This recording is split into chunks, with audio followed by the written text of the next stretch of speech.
गोकुळ सोबत गोकुल।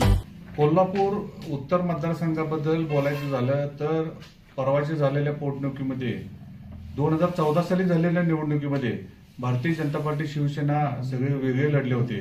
त्यावेळी काँग्रेसकडून लढलो होतो। तर आपण बघितलं भारतीय जनता पार्टी 40,000, काँग्रेस 50,000 आणि आदरणीय श्रीसागर शिवसेनेचे हे 60,000 म्हणजे या फरकानं हाय होतं। 2019ला जी परत निवडणूक झाली त्यावेळी युती होती। युतीमध्ये मला सांगितण्यात आलं की बाबा युती आहे आणि तुम्हाला थांबावं लागेल, शिवसेनेला ही जागा वाटून गेल्या। आणि 2022ला जी दुर्दैवानं पोटनिवडणूक लागली, माजी आमदार चंद्रकांत जाधव कैलासवासी हे वारल्यानंतर ही पोटनिवडणूक झाली। त्यामध्ये भारतीय जनता पार्टीनं सर्व अभ्यास करून माझ्यासारख्या सामान्य कार्यकर्त्याला ही निवडणूक लढवण्याची संधी दिली। त्यावेळी आपण बघितलं असेल की 2014ला असलेली मते आणि त्यानंतर 2022ला स्वबळावर म्हणजे फक्त एकटी भारतीय जनता पार्टी लढून देखील जवळजवळ 79,000 मतं भारतीय जनता पार्टीला मिळाले आहेत। आणि गेले सलग 10-15 वर्ष मी ह्या सामाजिक कार्यामध्ये, राजकारणामध्ये मी कमी आहे पण सामाजिक कार्यामध्ये असल्यामुळे मला लोकांनी चांगल्या पद्धतीनं रिस्पॉन्स दिलाय। आता पण येणाऱ्या 24च्या पोटनिवडणुकीमध्ये भारतीय जनता पार्टी नक्कीच या सीटचा दावेदार आहे।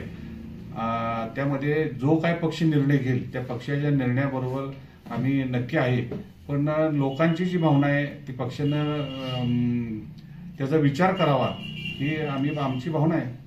भारतीय जनता पार्टी जो उमेदवार देईल त्याबद्दल त्या उमेदवाराबरोबर आम्ही सगळी काम करणार आहे।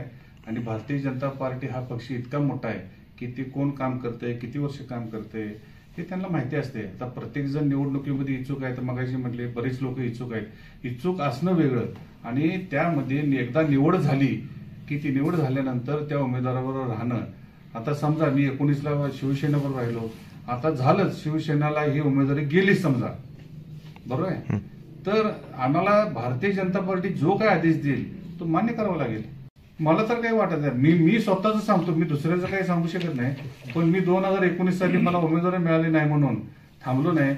त्यावेळचे आमचे उमेदवार युतीचे राजेशजी क्षीरसागर साहेब यांच्याबरोबर मी ताकदीनं काम केलं आणि त्याची माहिती पण त्यांना चांगली आहे। त्यात लोकांनी कुणी काम केलं कुणी काम केलं नाही हे सगळ्यांना माहिती आहे। पण माझं वैयक्तिक असं मत आहे, जो काय उमेदवार पक्ष देईल त्या उमेदवाराबरोबर आपण ताकदीनं काम केलं पाहिजे आणि मी नक्की करणार आहे।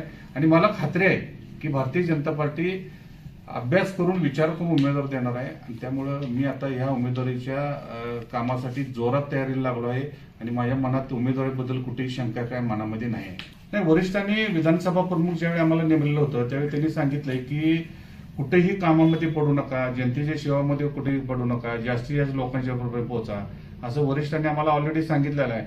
म्हणून तर मला विधानसभा प्रमुख त्यावेळी त्यांनी केलेलं आहे ना।